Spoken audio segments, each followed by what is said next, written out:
Goed, goeienaand broers en susters, hartlik welkom. Ons is bly jy is almal hier vanaand. Stefan, ons is bly jy is ook hier. Hoor Stefan het 'n bietjie 'n ongeluk gehad. Ons is dankbaar dat jy nie ernstig seer gekry het nie. Ons is bly jy is hier, hoor.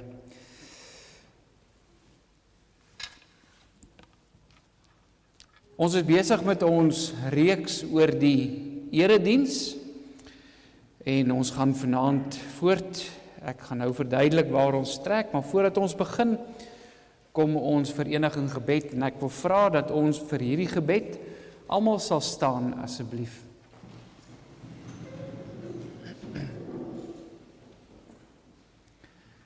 Ons slaan ons oë op na die berge. Waar sal ons hulp vandaan kom? Ons hulp is in die naam van die Here wat die hemel en die aarde gemaak het. Wat trou bly tot in ewigheid en wat nooit die werke van sy hande laat vaar nie. Ja, Here, hierdie belydenis leef in ons harte.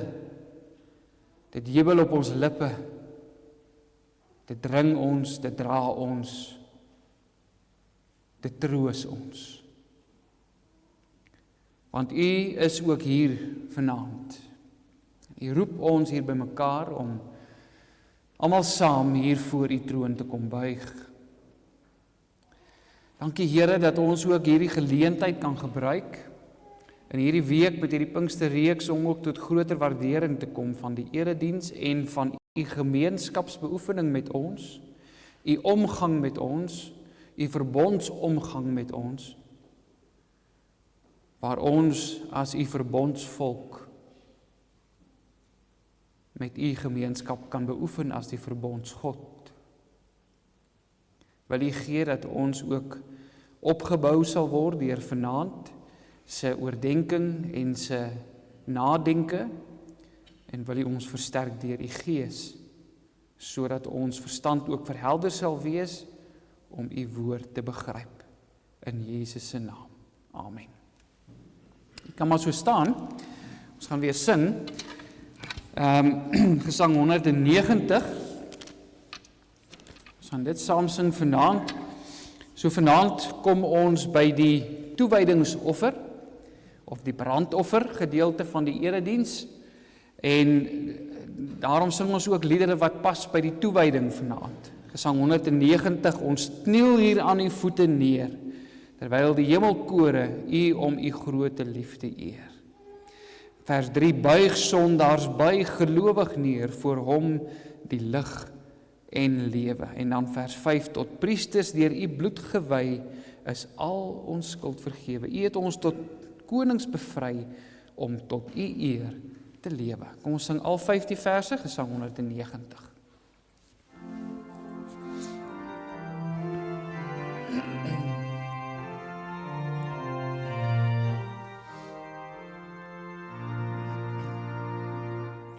Ons kniel hier voete neer, terwyl die hemelkore U om U groote liefde eer, vir sondaars diep verlore. U liefde so onpeilbaar groot, ons sien nie om te lei nie. Ons sien geen kruis, geen vloek, geen dood, om sondaars te bevry nie. Buig sondaars, buig gelowig neer, voor Hom die lig en lewe, sing van sy liefde tot sy eer, ons lof verhewe, die lam wat vir ons sondes boet, oorwin die helse magte, hy koop ons vry met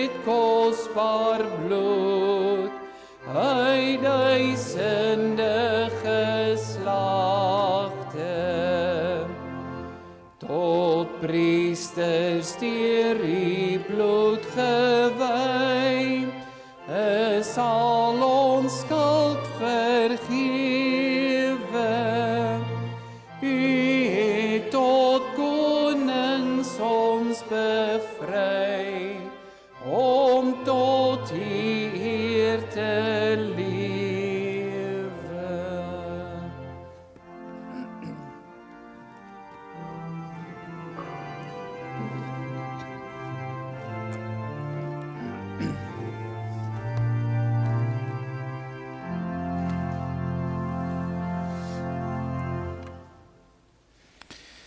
Geliefdes, ek kan die woord van die Here oopmaak by 1 Petrus hoofstuk 1. Ons gaan lees van vers 13 af tot by hoofstuk 2 vers 5. Ek lees dit as 'n algemene inleiding tot vanaand se gesprek oor die toewyding. So ons kom nou by daardie deel van die erediens wat ons die toewydingsgedeelte noem, wat te doen het ook met die brandoffer. En wat ons in Nuwe Testamentiese taal kan beskryf as die heiliging. As ek reg is nie, Dominee Pieter, dis hoe jy dit gisteraand genoem het, die heiliging, en die volharding deel sal ons dan môre aand hanteer. Heiliging beteken om afgesonder te word vir God. En in die erediens is daar 'n bepaalde gedeelte van die erediens wat die Here dan wy daaraan om sy volk toe te rus om as geheiligdes in die wêreld te gaan leef. Om as sy toegewydes, sy heiliges te gaan leef. En u sal nou ook hoor, soos wat ons deur die erediense elemente gaan en die verskillende dele van die erediens behandel, dat die erediens in wese eintlik die evangelie in 'n neutedop is. Dis ingerig rondom die hele gedagte, vat maar net, die Here roep ons by mekaar, hy roep ons in sy teenwoordigheid, in hom in sy teenwoordigheid te kan kom, reinig hy ons en heilig hy ons en gee ons ook die vermoë om te volhard in die geloof en stuur ons dan weer so in die wêreld in. En dis wat eintlik gebeur met die evangelie. Wanneer Jesus Christus in jou lewe inkom, roep God jou eers sodat jy tot bekering kan kom. Hy reinig jou deur die bloed van Jesus Christus. En as hy jou gereinig het en jou skoon gewas is, dan is jy 'n heilige, jy verkeer in die toestand van heiligheid, staat van heiligheid, maar jy word ook bemagtig tot 'n lewe van heiligheid, waarin jy volhard deur jou gemeenskap met Jesus Christus en deur die werking van die Heilige Gees tot met die wederkoms van Christus. En vir daardie pad van heiligmaking en volharding, daarop seën die Here ons met sy teenwoordigheid en die teenwoordigheid van sy Heilige Gees. So, die hele erediens is in 'n sekere sin dan 'n baie beknopte weergawe van dit wat die evangelie boodskap is. Vanaand lees ons dan saam 1 Petrus 1 van vers 13. Daarom, omgord die lendene van julle verstand, wees nugter en hoop volkome op die genade wat julle deel word by die openbaring van Jesus Christus. Soos gehoorsame kinders, moet julle nie julle lewe inrig volgens die begeerlikhede wat tevore in julle onwetendheid bestaan het nie. Maar soos hy wat julle geroep het heilig is, moet julle ook in julle hele lewenswandel heilig word. Omdat daar geskrywe is, wees heilig, want ek is heilig.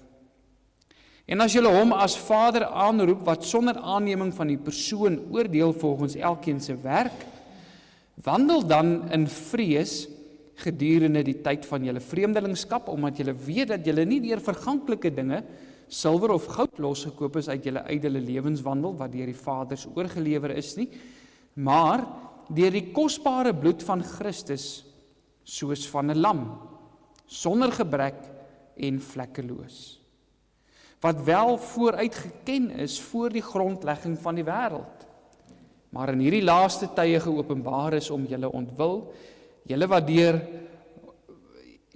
deur hom glo in God, wat hom uit die dode opgewek en hom heerlikheid gegee het, sodat julle geloof en hoop op God kan wees.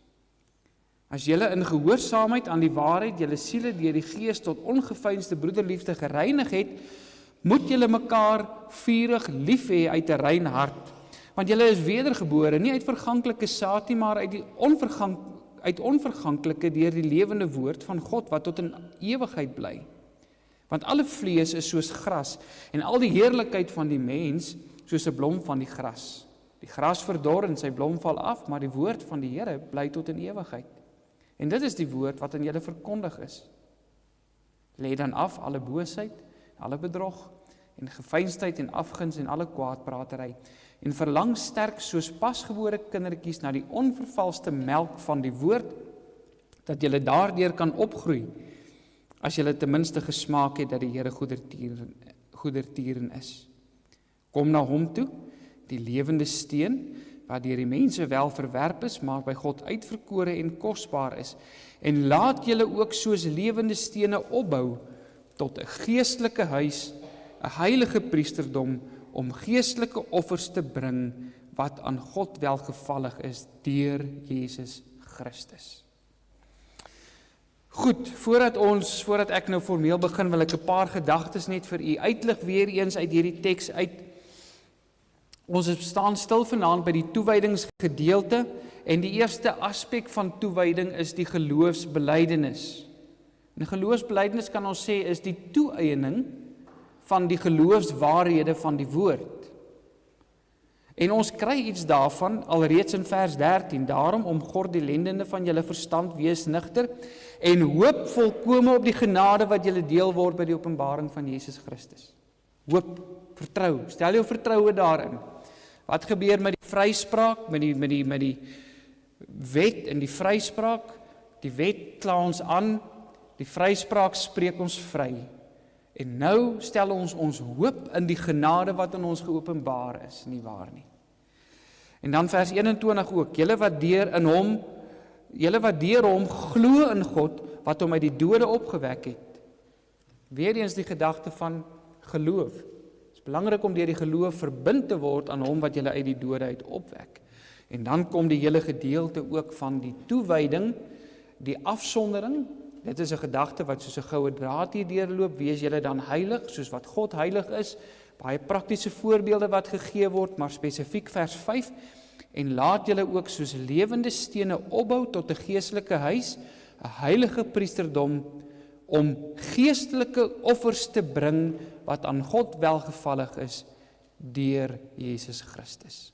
En dit is ook belangrik om daardie laaste gedagte te onthou, dat hierdie offers wat ons bring, enige toewyding van ons kant af is alleenlik vir God welgevallig, wanneer daardie offers in Jesus Christus gebring word, en nie op ons eie aangebied word nie.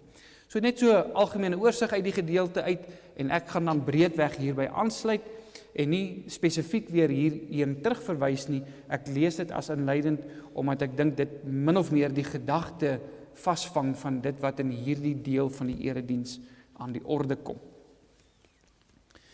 So broers en susters, ons het nou alreeds gesien dat die wese van die erediens is dat dit 'n verbondsgesprek is. Dit is God se vergadering waarin hy as verbondsgod sy verbondsvolk oproep om met hom in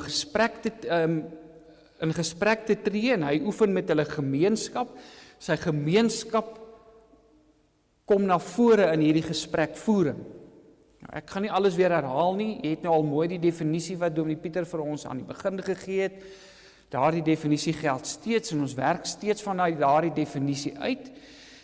Die wese van die erediens het ons nou ook gesien, is nie net uit die Nuwe Testament uit afgelei nie.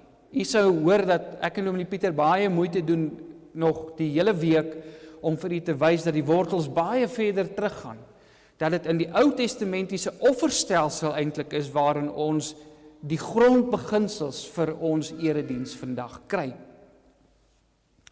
En ons werk spesifiek met hierdie 3 offers. Die sondoffer, wat Dominee Pieter dan gisteraand hanteer het, die brandoffer waarby ons vanaand uitkom, en die dankoffer môre aan. Dit vorm die liggaam van die gereformeerde erediens. Die 3 groot opskrifte waaronder ons dan nou 'n klompie onderafdelings het wat by daardie opskrifte pas. Dit is belangrik ook dat ons sal onthou dat die offerdiens in die Ou Testament, baie mense redeneer so, Dominee Pieter weer eens het ook gisteraan baie mooi verduidelik, maar baie mense dink maar die offerdiens het eintlik vir ons geen betekenis meer nie, want die offers is tog in Jesus Christus vervul. So hulle beskou die offers baie maar net as iets wat vooruitgekyk het na Jesus se koms, iets wat verwagting moes geskep het, afwagting en 'n uitsien na die koms van die Messias en iets van sy wese en sy optrede en sy versoeningswerk vir ons moes uitbeeld.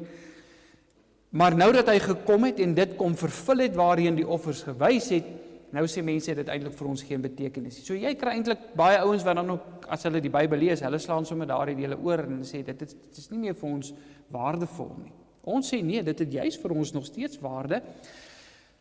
Want daardie offers vind ook hulle weerklanke in 'n post-Christelike kerk. Dis eintlik nou 'n lelike ding wat ek nou gesê het, maar ek bedoel eintlik so met nadat Christus gekom het, die kerk nadat Christus gekom het. Dit is nie asof dit ophou om sekere waarde te hê nie. Daar's baie dinge wat so is nie waar nie uit die Ou Testament uit. Wat ons kan aantoon as wat op 'n bepaalde manier 'n voortsetting het, maar waar daar nie 'n betekenisverandering gekom het nie, maar wel 'n betekenisverdieping gekom het. En ook 'n betekenisverbreding gekom het. Dit is belangrik om dit te verstaan. Christus bring verdieping van die betekenis, maar dan verbreed hy dit ook, sodat ons dit nie kan toepas, nie in die sin dat dit niks te doen het met die Ou Testament nie, maar nie in die sin dat dit gepas is vir die tyd waarin ons nou leef, naamlik na Christus se koms. Nou, daarom, dit word nou bevestig deur die feit dat ons vir u aandui dat die erediens juis op hierdie patroon, hierdie verbondsmatige patroon gebou is, want wat doen God met sy kinders? Hy reinig ons, hy sonder ons af, en hy oefen met ons gemeenskap. En dit is die 3 offers. Ek het dit nou net in ander woorde vir u gestel, maar dit is die 3 groot dele van die erediens waarop ons inrigting van die erediens baseer. En ons het gekyk dan ook na die aanvangsfase van die erediens, heel in die begin, maandag aand, waar die verbondsgod die inisiatief neem, en met sy volk in gesprek begin tree, sy vergadering konstitueer. Ons het gesê, dis die hamerslag van die erediens. God wat sê, hierdie vergadering is nou in sitting, ek is hier, ek gaan met julle praat. Toe het ons gekyk na die verootmoedigingsfase gisteraand, waarin wanneer die volk in die teenwoordigheid van die heilige God kom, dan is die volk baie bewus van wie hulle is en wie God is. God is heilig, ons is onheilig. Dit word bevestig deur die Here wat die verbondsreëls, die reëls vir die verbond of die wet van die verbond opnuut bevestig. Onthou, 'n verbond gaan oor verhouding, nie waar nie? Ons het Dominee Pieter dit Sondag aand gesê, dit gaan oor verhouding. En enige verhouding het reëls. En die verhouding met God het ook reëls. En herinner ons aan daardie reëls. Want hy is die verbondshoof, hy is die verbondskoning en sy reëls geld. As jy in 'n verhouding met hom wil leef, gaan vra maar vir enige kerel en meisie wat met mekaar uitgaan of man en vrou wat met mekaar getroud is. Ons het almal reëls. As jy nie by die reëls bly nie, dan het ons probleme binne hierdie verhouding van ons, nie waar nie. Goed, so die reëls is nie gemaak sodat ons dit maar net vir ons riglyne kan wees nie.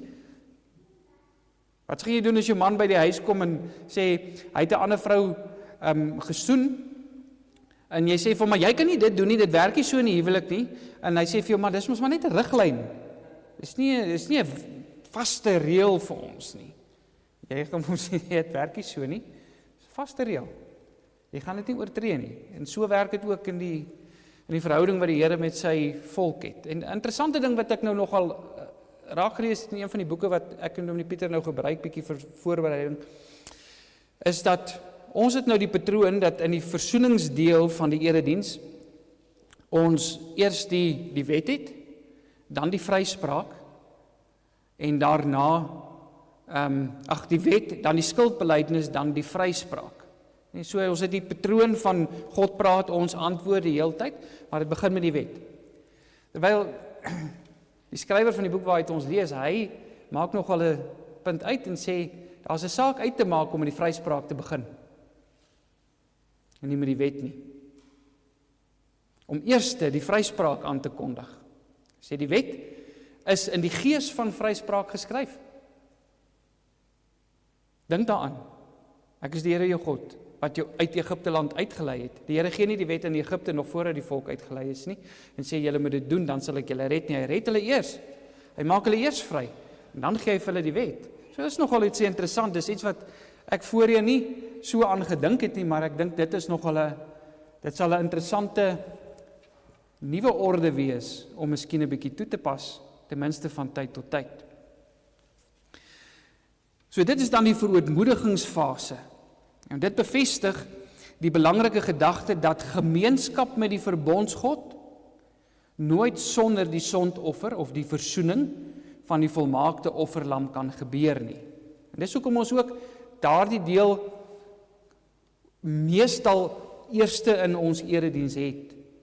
Want ons bevestig nie net ons eie sondigheid nie, ons bevestig ook gemeenskap met God. Ontmoeting met God is nie moontlik sonder die soenoffer van Jesus Christus nie. Net soos wat die hoëpriester, die priesters, die gelowiges in die Ou Testament God nie kon nader sonder 'n sondoffer nie, so kan ons dit ook nie doen nie. Dis die enigste gronde vir ons toetrede. Dit is ook die rede waarom God sy genade oor ons kan aankondig. Dit bring ons dan by die toewydingsfase waarby ons vanaand kom, wat in noue verband staan met die brandoffer van die Ou Testament. So by die Ou Testamentiese offerdiens weet ons dat die priesters die leiding geneem het, maar met die brandoffer is dit nogal ook interessant dat die gelowige self die brandoffer geslag het, in teenwoordigheid van die priester. Hy het dit natuurlik nou, was in beheer van sake, en hy het nou gesorg dat alles ordelik verloop, soos wat dit moet verloop, maar die persoon wat gekom het, het self die brandoffer geslag. En die belangrike ding van die brandoffer, broers en susters, is dat die brandoffer geheel en al pens en potjies op die altaar uitgebrand is. Die Hebreëse woord olaag, wat verband hou met opgaan of opstyg, Dominee Pieter het ook gisteraand gesê, ons kan dit die hemelvaartoffer noem, die offer wat opstyg na boontoe, word in verband gebring met die gedagte van 'n lieflike geur. Nee, ons hoor baie keer in die psalms ook dat daar gesing word, dat ons gebede soos 'n lieflike geur voor die Here mag wees, of aanvaar ons offers, mag dit soos 'n lieflike geur voor U wees. En dit het alles te doen met hierdie toewydingsoffer of die opstygoffer, die brandoffer. Die hele dier is verbrand. En die simboliek daarvan was dat dit volle toewyding van die kant van die gelowige simboliseer. Wanneer die gelowige kom en sy offer volledig aan die Here offer, dan sê hy, Here, ek behoort met alles wat ek is aan U. Niks word teruggehou nie. Die hele mens gee homself oor aan God met sy liggaam. En dadelik, as 'n mens die brandoffer in gedagte hou, dan besef 'n mens ook, maar dit sluit baie meer in as wat mense vandag wil maak, want mense wil vandag godsdiens beperk tot die geestelike, dit wat in jou gedagtes ingaan, dit wat in jou hart leef. Maar dit het baie te doen met die materiële, met die liggaamlike. Dit sluit dus my liggaam in. My liggaam offer ek in diens van die Here. My hart offer ek in diens van die Here. My wilsbesluite offer ek in diens van die Here. My verstand, my begeertes, my tyd, my werk, my besittings, my roeping, my gehoorsaamheid. Die aanbidder sê as ware, Here, ek behoort met alles wat ek is aan U. Behoort nie aan myself nie. Nou hierdie brandoffer is natuurlik deur Jesus Christus vervul, en ek gaan kortliks daarna verwys, as die hoof van die kerk offer hy homself, en die teksvers wat waarskynlik die sterkste aansluit en ook hierdie brandoffertaal van die Ou Testament gebruik, is Efesiërs 5 vers 2 wat sê, en soos Christus ons ook liefgehad het en hom vir ons oorgegee het as 'n gawe en offer aan God tot 'n lieflike geur. Mense dink baie keer die Nuwe Testamentiese skrywers skryf maar net goed op 'n sekere manier, want hulle het nou maar so 'n poëtiese manier gehad van skryf maar hulle het dit doelbewus gedoen.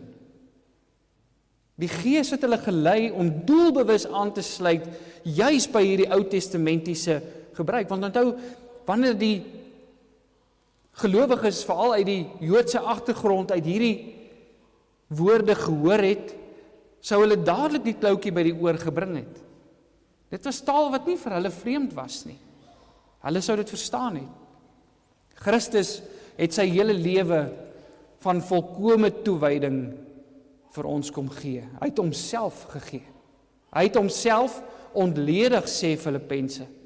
Hy het die gestalte van 'n mens aangeneem, hy het 'n diensknegt geword, hy het homself kom offer volledig vir ons. Hy het homself dus afgesonder of geheilig vir ons terwille van ons verlossing. Hy gee homself nie halfpad nie. Daarom kom hy byvoorbeeld nie as 'n volwassene na die aarde nie. Hy kom as 'n babietjie, want hy kom staan van die begin van ons geboorte tot ons dood in ons plek. Hy kom lewe die lewe wat ons moes leef. Hoe moes ons lewe lyk? Die Here eis van die begin af gehoorsaamheid. Wat vra hy vir Adam en Eva van die tuin van Eden? Hy vra, moenie van die boom in die middel van die tuin eet nie. Wat toets hy? Gehoorsaamheid. Hy toets toewyding. Hy toets heiligheid. Leef julle toegewy, afgesonder vir my. Is ek vir julle die belangrikste? En na die sondeval het daardie eis steeds bestaan. Al wat verander het, is die mense vermoë om dit te kon nakom.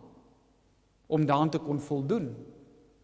Maar die Here Jesus kom en hy kom leef daardie lewe wat ons moes leef, wat van ons vereis word, maar wat niemand van ons kan gee nie, 'n lewe van volkome toewyding. Sy menswording, sy gehoorsaamheid, sy lyding, sy kruis, sy dood, sy opstanding en sy hemelvaart getuig natuurlik van volle toewyding. En nou kan jy dadelik hoor, sy hemelvaart. Wat het met hierdie offer gebeur? Wat is sy naam? Die offer wat opstyg. Christus is die lieflike geur wat opvaar na die hemel om aan die regterhand van die Vader sy plek in te neem en vir ons intree by die Vader. En hy is vir God soos 'n lieflike geur. Hy is die aanvaarbare offer.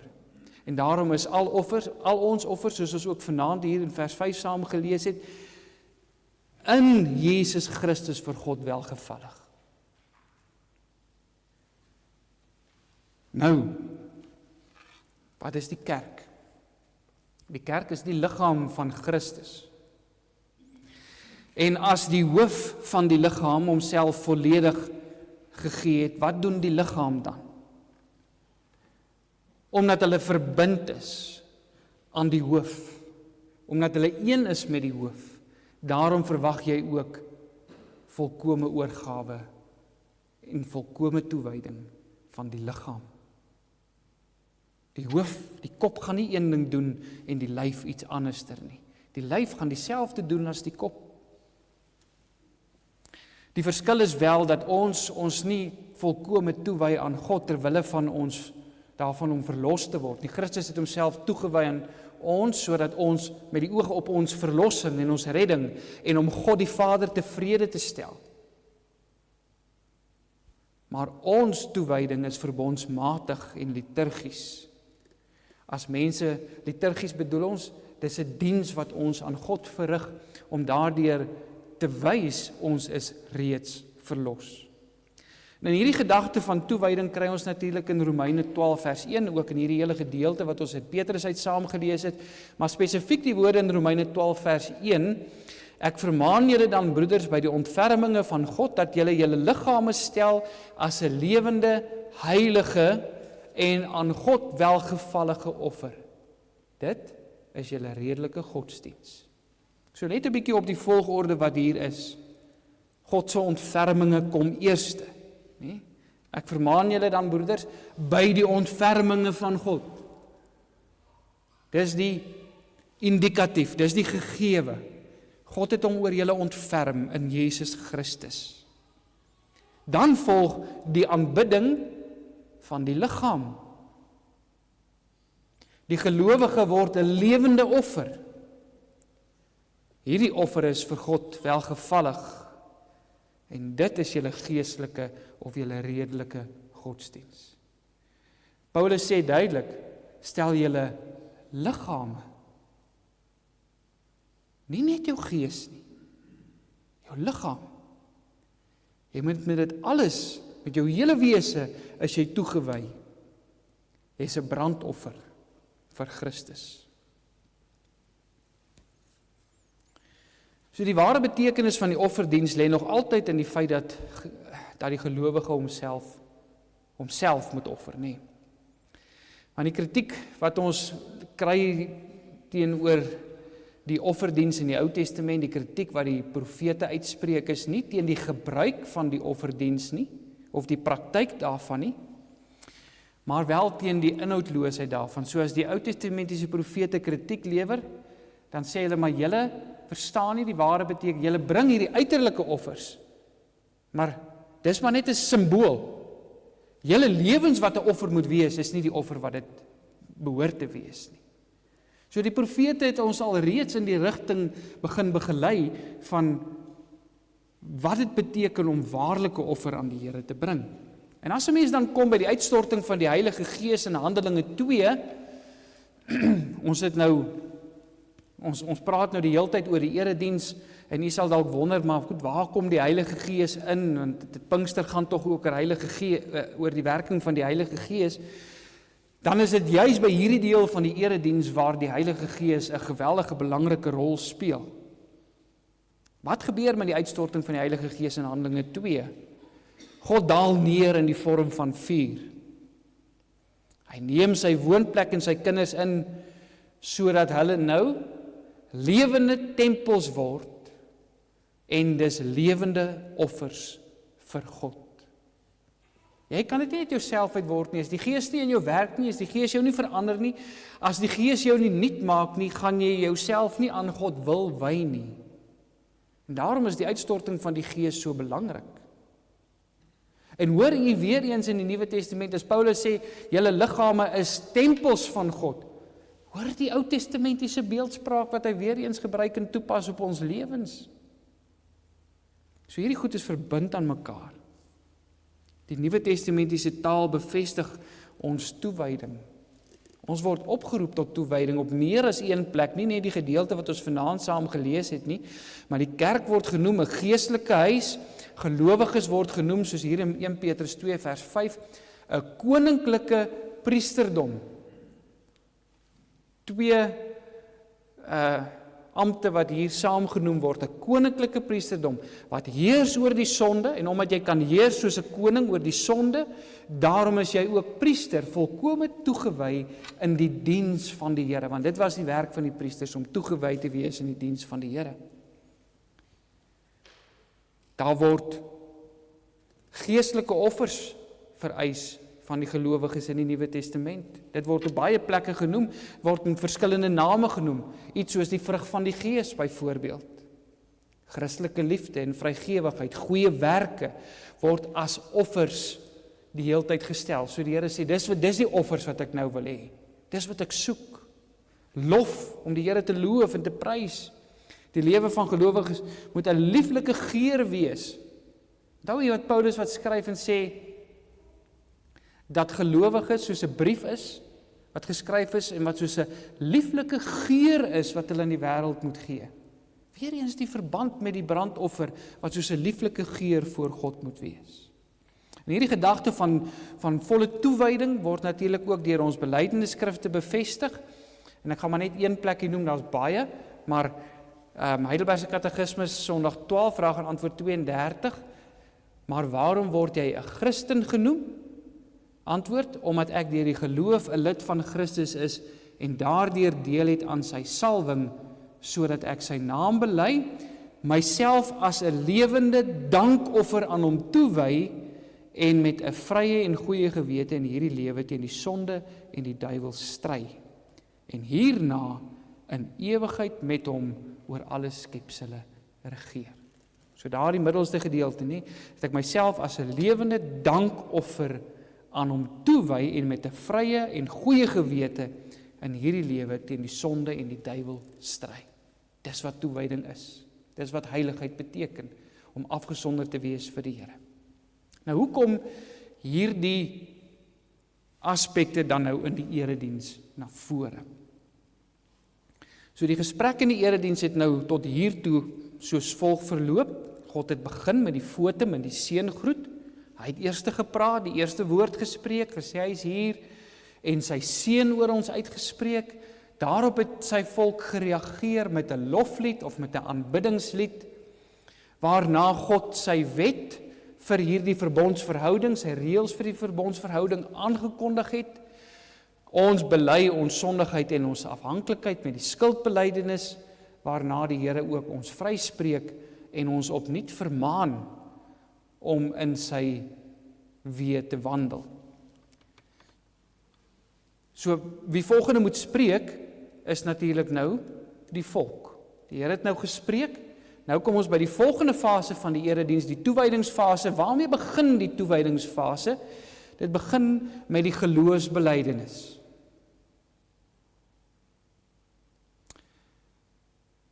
Wat het gebeur met die brandoffer? Voordat die brandoffer gebring is, moes die volk eers hulle hande, of die offeraar, die persoon wat die offer gebring het, moes sy hande op die dier lê,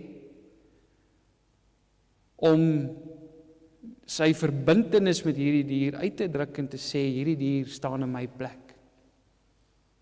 En in 'n sekere sin is die geloofsbelydenis 'n tipe handoplegging. Ons sit ons hande op die lam, op meer as die lam, ons sit ons hande op die drie-enige God en ons eien dit wat ons oor hom glo toe in die geloof en sê, hierdie God wat my vrygespreek het, dis die een in wie ek glo, dis my redder, dis my verlosser.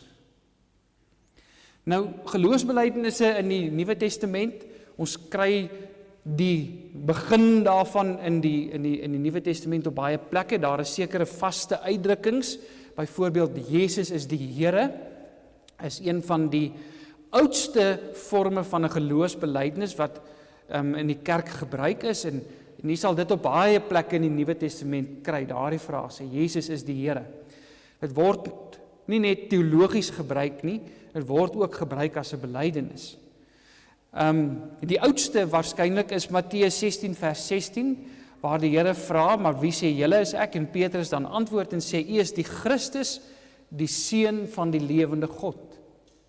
En as 'n mens 'n bietjie die geskiedenis gaan nalees vir die ontwikkeling van iets soos die 12 artikels, dan word hierdie belydenis van Petrus as die kern beskou van waaruit die apostoliese geloofsbelydenis uiteindelik vorm aangeneem het. So, dit was die kernbelydenis en uiteindelik het die kerk gesê watter waarhede hoort nog by hierdie belydenis en hulle het rondom daardie belydenis die belydenis uitgebou. Net vir interessantheid, die apostoliese belydenis is ons oudste van die algemene geloofsbelydnisse en het alreeds omtrent in die jaar 200 na Christus sy vaste vorm gehad, soos wat ons dit vandag ken, min of meer. Klein verskilletjies, maar grootliks. So dit is nie baie lank na Christus nie. Dit is 150 jaar na Christus toe daardie belydenis alreeds 'n vaste plek gehad in die Christelike erediens.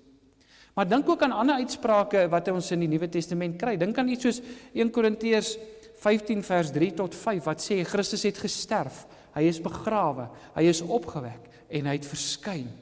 Al daardie gedagtes, u hoor die apostoliese geloofsbelydenis en die geloofsbelydenis van Nicea se bewoording eintlik in dit, nê.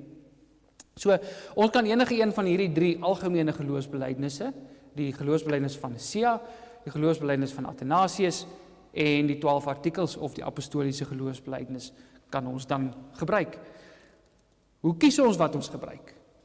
Weereens, ons werk baie sterk tematies, so afhangende van waarby jy wil aansluit in jou prediking, dit gaan bepaal watter geloofsbelydenis jy ook gaan doen. As ons byvoorbeeld op 3-eenheid Sondag, hier sou dit nou baie goed onthou, want dit is gewoonlik wanneer ek daarvan hou om die geloofsbelydenis van Athanasius, die langer ene te doen, want sy fokus is spesifiek die 3-eenheid. So dit pas by drie-eenheid Sondag, wanneer 'n mens in die boodskap ook by die drie-eenheid aansluit. As jy, sê nou maar oor die goddelike en die menslike natuur van Jesus wil preek, of een van daardie aspekte, dan gaan jy dalk Nisea gebruik. Want dit was die saak waaroor dit gegaan het by die geloofsbelijdenis van Nisea. As jy dalk preek oor God se versorging as Vader, dan kan jy enige een van Nisea of eintlik enige een van die drie gebruik, maar Nisea en die 12 artikels fokus sterk op God wat die skepper, die onderhouer, die Vader is. So ons kan enige een van hulle gebruik, en daar is ook verskillende maniere waarop 'n mens jou geloof kan bely. Miskien moet ek net nog dit sê, mens kan ook dele van die besondere belydenisskrifte gebruik. Ons het dit ook al by geleentheid gedoen, afhangende van of ons daarbey aansluit of nie. Jy sal onthou dat ons op 'n stadium 'n reeks gedoen het oor Heidelbergse Katekismes vraag en antwoord 1, en toe het ons nogal by tye dit as ons belydenis gedoen, as ons geloofsbelydenis. En Prof Alwyn het gisteraand met ons gesprek hier agter toe sê, dat daar in sekere tradisies is daar die gebruik om in die geloofsbelydenis deur die Heidelbergse Katekismes te werk. En elke Sondag dan lees die dominee een van die vrae aan die gemeente, en dan antwoord die gemeente deur die vraag hardop terug te lees, miskien van 'n bord af of so, vir die predikant. En dis hulle belydenis. En dit is tog ons belydenis, nie waar? So, mense sou enige van dit kon doen, maar jy kan dit op verskillende maniere doen. So die geloofsbelydenis doen ons baie keer net die liturg wat voorgaan, en ons dit in die hart bevestig en saam met hom sê. Ek dink daar is baie meer uit te maak aan deelname, veral as ons dink aan toewyding wat van ons eis om betrokke te wees, om liggaamlik betrokke te wees, om sintuiglik betrokke te wees, dan is daar dalk 'n sterk saak uit te maak om baie meer kere die belydenis hardop saam, want dit druk ook ons eenheid as gelowiges uit, wanneer ons dit saam met mekaar opsê. Dis 'n getuienis ook nie net teenoor mekaar nie, maar ook teenoor die wêreld daar buite. As iemand hier kom sit wat dalk ongelowig is, dan hoor hy ook wat glo ons. Hy sal dit natuurlik by die liturg ook hoor, maar hy sal iets beleef van hier is 'n gemeenskaplike geloof. En dan kan ons dit baie keer sing. Jy sal ook al agtergekom het, ek sal dit baie keer in die vorm van 'n lied opgee. As ons 'n lied kies, is liedere wat die 12 artikels baie mooi verwoord. Party van hulle is net nogal baie lank, baie verse. Maar daar is 'n korter ene, is dit gesang, wat is dit, 84? Hoeveel? 82, ja. 83 is ook 'n beruiming van die 12 artikels, maar 82 is 'n kort ene wat ons, hy het net 3 verse, maar wat 'n mooi samevatting is. En dan, partykeer sal ons ander, die 84 is ook byvoorbeeld, maar hy het 11 verse. So as ons hom gebruik, dan sal ek baie keer laat sing vers 1, vers 2, vers 6 en vers 11. Die rede hoekom ek daardie verse kies, want dit fokus op die Vader, die Seun, die Gees, en vers 11, ewig onbegryplik wese, Vader, Seun en Heilige Gees. So dit sê, ons glo in die drie enige God. Interessant, ek het in die week, terwyl ek so 'n bietjie besig is met die goed, luister ek sommer so na potgoeie 'n bietjie oor liturgie, en toe in een van die potgoeie, toe sê iemand dat Luther het nogal die geloofsbelydenis van Nisea laat sing, so hulle het 'n beruiming gehad vir die geloofsbelydenis van Nisea. Dis eintlik, ons is dalk 'n bietjie arm hier, want ons het net van die 12 artikels se beruiming. En as u nou 'n bietjie in musiek in is, dan is dit dalk nou 'n uitdaging om bietjie vir ons 'n beruiming van Nisea te doen, of van Athanasius. Dit sal 'n mooi toevoeging wees tot ons liedereskat, om so iets te kan bybring. En dan het ons partykeer die gebruik, jy sal nou al agterkom, die van die wat in die ou daai, die NG Kerk se daar uitkom, sal weet, daar is altyd 'n lied gesing, na die geloofsbelydenis. En baie keer was dit vers 11 van Gesang 84, ewig onbegryplik wese, Vader, Seun en Heilige Gees. Jy sou ook agterkom, dat ek en Dominee Pieter dit nie altyd doen nie, eintlik baie min doen. Daar's 'n rede daarvoor. Daar's niks fout daarmee om dit te doen nie. Dan beskou ons dit bloot as 'n uitbreiding van die geloofsbelijdenis. Daar is nie sin daarin vir my om dit te doen, tensy dit iets weer eens wat in die prediking beklemtoon word, dalk in daardie lied of in daardie vers ook beklemtoon word nie, want dan loop die tema sterker deur. Anderster hou ek eerder daarvan om nie te sing na die geloofsbelijdenis nie, want dit bevestig die gesprekskarakter van die erediens sterker as jy het vryspraak, geloofsbelijdenis, skriflesing. God praat, ons antwoord, God praat. Anders het jy twee elemente na mekaar waarin die volk of die gemeente reageer. Dit is nie fout nie, daar is plekke, soos byvoorbeeld na die prediking waar ons met meer as een element reageer op God se spreuke, so jy hoef nie altyd net met een ding te reageer nie, maar daardie gesprekskarakter kom sterker na vore. So jy sing ook nie enige lied nie. Jy sing 'n lied wat by die belydenis pas, maar wat 'n aspek van die belydenis ook uitlig, wat deur die prediking uitgelig sal word. Dan volg die gebed, die skriflesing en die prediking. Nou, baie mense dink die preek of die erediens begin eers hierso, maar dit is nie so nie. Jy sou dit nou al agtergekom het, jy kom nou agter hoe jy moet eintlik oplet van die begin af, en hoe moet jy deelneem van die begin af, want die erediens is 'n grootse geleentheid, van die begin tot die einde. Maar die prediking is 'n belangrike gedeelte, so ek sit prediking, skriflesing en gebed by mekaar. Daar's variasies hierop. In die vroeë kerk was dit skriflesing, gebed, prediking. Met die reformasietyd het daardie volgorde 'n bietjie verander, en was daar ouens wat gesê het, nee, ons moet hê gebed, skriflesing, prediking. Want hulle sien skriflesing en prediking as een element, en dit moet by mekaar hoort. Jy lees en dan word dit wat gelees is nou net verduidelik en toegepas en uitgelê. My normale is dat ek lees, bid en dan die prediking. Ek sal dit soms anders doen, omdat ek daarom ook wil wys ek's 'n kind van die reformatie. Nee, ek spot sommer. Nou is sin in vir my ook in die ander een, maar die eerste weergawe, eers die skriflesing, dan die gebed, dan die prediking, behou vir my sterker die gespreksgedagte. God praat, ons antwoord, God praat. So God praat deur sy woord, ons bid, en wat doen ons in daardie eerste gebed? Die fokus in daardie eerste gebed is hoofsaaklik dat die Here deur sy Gees sy woord vir ons sal oopbreek en vir ons sal verstaanbaar maak deur die prediking wat nou gaan volg. So dit maak logies sin dat daar 'n gebed kan wees. Nee. Die redenasie geld natuurlik ook sterk om te sê, maar daarom moet jy juis eers bid, sodat wanneer jy lees, die Gees al reeds werk. Ek dink gelukkig werk die Here nie so meganies nie, dat hy eers vir ons wag om te vra voordat hy werk nie, maar daar is tog iets in vir my om daardie gesprekskarakter te behou. Nou, ek gaan nie baie oor die prediking, kan ons nou baie uitbrei, en wat behoort 'n preek te wees, hoe lyk 'n goeie preek. Ek gaan net volstaan deur te sê, prediking behoort Christosentries te wees. Dit beteken Christus moet altyd die sentrale element van die preek wees. As jy Christus uithaal uit die preek uit, al is dit 2 paragrawe in daai preek, dan moet daai preek nie vir jou sin maak nie. Prediking moet uitleg van die teks wees en toepassing van die teks wees vir ons praktiese lewe. Want wat doen die Here deur prediking?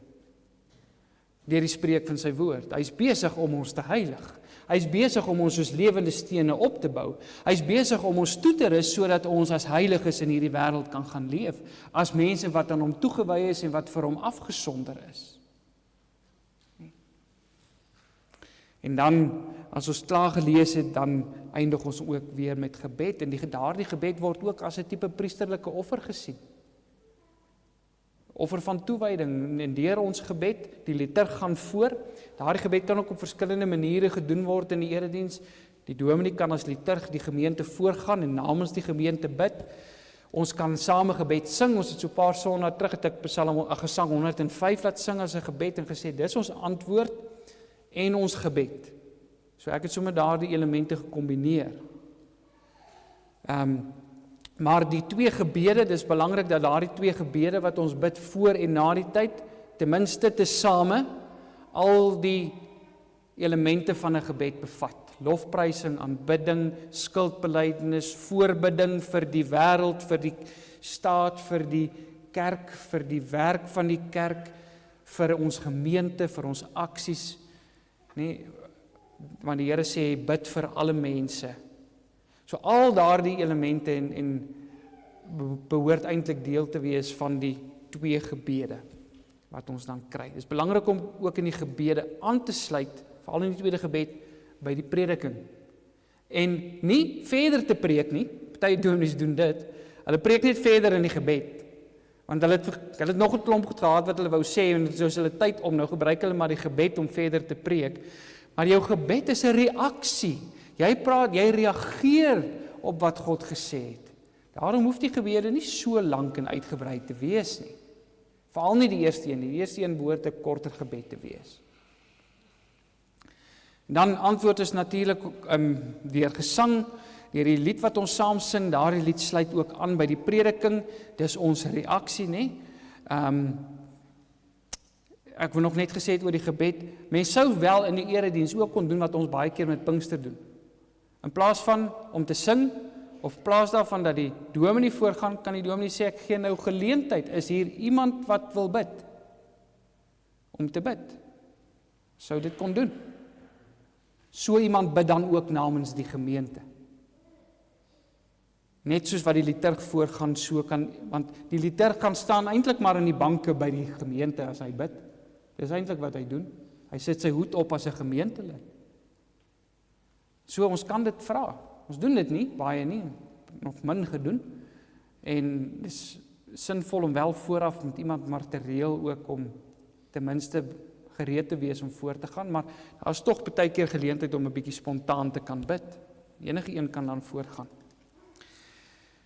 Oor die sang het ek nou gesê, die sang is antwoord op die prediking en dan die kollekte. Die kollekte is ook nog deel van hierdie toewyding. Nou die kollekte kan 'n baie mooi teken van volle toewyding wees. Want die kollekte sê dat ons nie net geestelik aan die Here toewy nie, maar ook materieel aan hom toewy.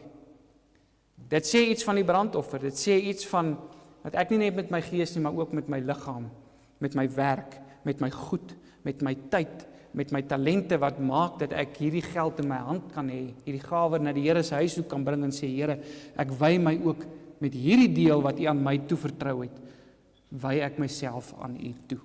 Nou die kollekte neem ons eintlik na die erediens op, meeste van die tyd, want die groot rede is maar omdat dit die gespreksgang te volgepak maak daar na die prediking, nee, want jy het nou reeds 'n gebed waardeur ons reageer, jy het sang waardeur ons reageer, en dan sit jy nog baie keer kollekte ook by. Wat baie sinvol is, as die Here miskien nou in die prediking met ons gepraat het oor ons gawes, om dan te sê, in plaas daarvan dat ons vanmôre sing, gaan ons die Here met ons offergawes deel. Want dis mos nou waaroor die preek nou net gegaan het. Dan is dit 'n sinvolle antwoord op die prediking. Goed, broers en susters, dit is dan vanaand se gedeelte oor die toewydingsdiens. Daar is nou geleentheid, as u dalk vrae het, is u welkom om te vra. Ek antwoord graag. As jy 'n vraag het, steek maar net die hand op en hy sal die mikrofoon vir u bring.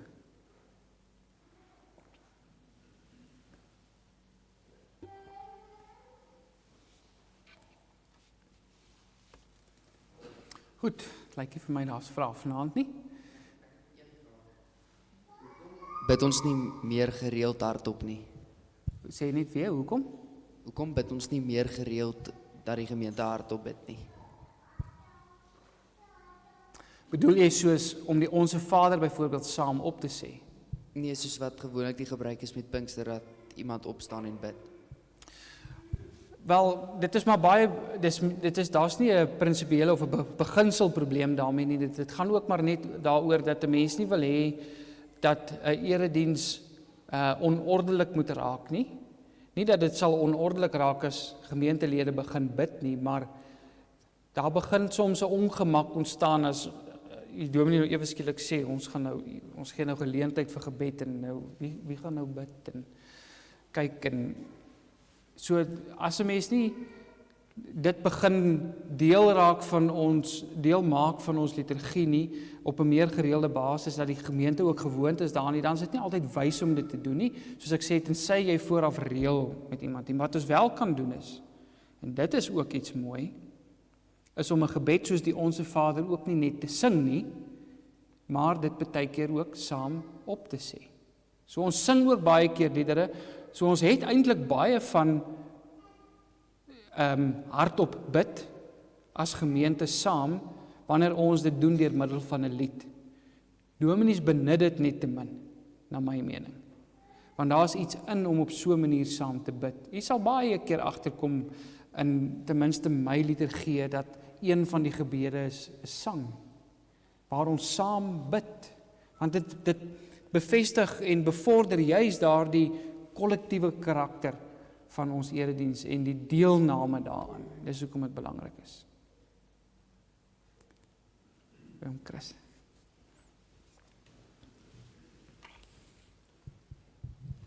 Dominee, ek wil net vra, ons gewoonte hier by hierdie gemeente is dat ons die liefdegawe of die kollekte na die erediens opneem.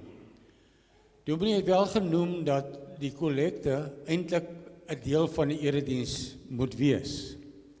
Is ek reg gehoor? Kan wees, goed. Ja. Maar sou dit dan nie meer toepaslik wees dat die kollekte opgeneem het na die erediens en voor die slotsang gesing word nie, omdat dit dan as deel van die erediens beskou word of aanvaar word? Welkom Chris, ek gaan maar net herhaal wat ek nou nog gesê het, maar dit gaan vir my oor die gesprekskarakter. As ons mense onthou dat die erediens 'n gesprek is, God praat, ons antwoord, God praat, ons antwoord, dan dink ek, in die rede hoekom die kerkvaders ook onthou, dis nie net ons gemeente wat die gebruik het nie, dis verlang in die kerklike tradisie, was dit nie altyd in die erediens opgeneem nie, dit was en op baie plekke word dit ook in die geskiedenis en vandag nog in baie ander kerke word dit na die tyd opgeneem. En die rede is, sodat die gesprek nie te volgepak is na die preek. Met die preek praat God, en dat ons nou praat ons 3 keer met die Here, deur die gebed, deur die sang en deur die kollekte nie. So, nou moet ons 'n keuse maak. Nou sê ons, dit is meeste van die tyd dan sinvol om die kollekte uit te haal en dit na die tyd te sit. Dis nie 'n moet dat dit moet inwees nie. Jy kan dit sinvol gebruik, dan ruil jy dit byvoorbeeld om en jy sê, hierdie keer gaan ons nie sing nie. Ons sit 'n bietjie die kollekte voordat ons die seën uitspreek. Doen ons die kollekte en dis hoe ons dan antwoord op wat die Here vir ons gesê het. So dan het jy net 2 elemente waardeur jy antwoord en onderbreek jy nie daardie gesprekskarakter so baie nie.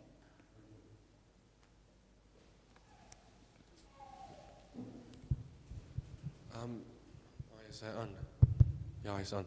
Ek wil net ook daarbey aansluit, baie van die dinge wat ons nou oor die erediens bespreek, is goed waar 'n mens moet besef, die Bybel, die Ou Testament of die Nuwe Testament gee nie vir ons 'n A tot Z uitgestippelde lys van hier is presies hoe jy dit moet doen nie. So ons verantwoordelikheid as konings en priesters, ons verantwoordelikheid as Christene, is om met wysheid om te gaan in die lig wat God in sy hele woord vir ons openbaar. En dan in die Nuwe Testament is daar verskeie voorbeelde van die kerk wat offergawes bring, wat kollekte geneem word, en daarom is dit vir ons 'n belangrike deel, en ons doen dit op 'n Sondag. Maar mense kan nou langs staan en arm druk, moet dit nou deel van die erediens wees, moet dit nie deel van die erediens wees nie. Op baie van hierdie goeders kan 'n mens daaroor gesels. Jy kan sê, goed, ons wil dit graag soos hierdie doen, iemand anders wil dit soos dit doen. 'n Mens moet ook op die ou end besef dat God se woord nie vir ons in al die besonderhede presies gesê het, hoe moet jy dit doen? Moet jy dit hier doen? Moet jy dit daar doen? Moet jy dit so doen? Of moet jy dit op 'n ander manier doen nie?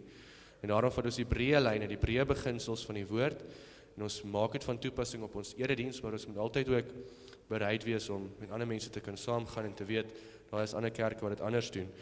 So dit is my 2 sent. Ek dink dit is belangrik wat Dominee Pieter ook nou gesê het, want ons het gisteraand ook gepraat, en 'n vraag wat ek vir hom na die tyd gaan vra het is, as ons dan hierdie volgorde het, skuldoffer, brandoffer, vredeoffer. Beteken dit ons erediens moet altyd daardie patroon hê? Mag ons dan nie van die elemente rondskuif nie. En hy het eintlik toe 'n mooi antwoord vir my gegee om te sê nee, want baie van hierdie offers was ook vir by spesifieke geleenthede gebring en dan was dit nie noodwendig saam met van hierdie ander offers gebring en elke keer in dieselfde volgorde gebring nie. So, dit bevestig dat die tema wat jy in die preek hanteer, eintlik die leiding gee van hoe die elemente gebruik gaan word en waar hulle gesit gaan word. So as 'n paar goed wat belangrik is. Tema is vir my baie belangrik wanneer 'n mens die liturgie beplan. Wat is die boodskap wat God bring? Hoe moet ek die liturgie inrig sodat hierdie tema die heel beste gedien word? Dan pas dit baie keer om die wet na die prediking te doen. En dan werk 'n mens sterker met Myers, wat ons nou die boek wat ek nou aangehaal het, se gedagte van dat die vryspraak eers te kom. Want jy sal in die prediking verduidelik en waarskynlik gaan die preek 'n boodskap hê soos die Here het ons vrygespreek en sy wet is nie onbelangrik nie, maar ons is gehoorsaam aan sy wet omdat ons dankbaarheid daardeur wil wys. En dan volg jy na die prediking met die wet. Maar jy behou altyd die gesprekskarakter. So ek sê altyd, dit is maklik om te onthou. God begin sy vergadering en hy eindig sy vergadering. Dis 'n twee-gesprek. Tussenin kan ek rondskuif, solank ek hierdie gesprekskarakter behou en dit tematies sin maak. En jy dit nie net doen ter wille van afwisseling nie. Ek hou nie daarvan as goed net gedoen word om dit af te wissel nie. En daarom hou ek ook nie baie daarvan dat 'n mens te rigied raak om te sê, nee, dit moet nou in hierdie volgorde wees nie. Want dan vat jy iets van die boodskap weg wat gedra word deur die liturgie. Want ek word nou gedwing om 'n bepaalde liturgie te volg en ek sou dit beter kon doen as ek vryheid gehad het, maar nou kan ek nie en nou gaan iets van die boodskap verlore. En daarom sê ek, dis beter om met die beginsels te werk. Wat is hierdie beginsels? En daar volgens rig ons dan die erediens in. Reg. Is daar nog vrae? Lyk nie so nie. Goed, ons tyd is 'n bietjie min. Ek gaan vir ons afsluit weer met 'n gebed vanaand. Kom ons sing Gesang 129 en dan kan jy sommer bly staan ook dan vir die gebed aan die einde. Gesang 129, ons sing baie keer Gesang 128, nee, ons ken hom goed. Wat sê, nee my lewe, laat dit Heer, U gewy wees meer en meer. So dit sou ook goed gewerk het vanaand, maar ek het gedink kom ons sing bietjie Gesang 129, my lewe bly aan U gewy, o Vader van genade, en ook die gedagte van die drie eenheid wat hier na vore kom in die 3 verse. Kom ons staan, dan sing ons dit, dan bly staan ons vir die gebed.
O Vader, Seun en Gees, Here, ons kom buig voor U in aanbidding, maar ook as teken van ons toewyding. U, Here, het U self aan ons in U Seun Jesus Christus volledig oorgegee. Daarom roep U ons op en wek U ons op deur U Gees om ook nou as geheiligdes afgesonder te leef vir U met volle oorgawe en volle toewyding. Dankie Here dat ons erediens ook so ingerig is en dat U ons ook in die erediens die geleentheid gee om deur die geloofsbelydenis ons lojaliteit en ons toewyding en ons geloofsvertroue uit te druk en ons hande op U te lê. Maar dankie dat U ons ook kom versterk en ons opbou en ons toerus deur U woord en deur U Gees, sodat ons lewende tempels en ons liggame 'n lewende offer vir U kan wees. Here, gebruik ons dan so in die wêreld dat ons lewens ook 'n brandofferlewe sal wees, 'n lewe wat soos 'n lieflike geur tot U opstyg. Dankie Here dat U ons gebrekkige offers ook ontvang, omdat dit in Christus aangebied word. Hou U hand oor ons in hierdie nag, beskerm ons, behoed ons en gee vir ons 'n goeie nagrus. En as dit U wil is, bring ons ook weer môre aand veilig hier byeen. In Jesus se naam. Amen.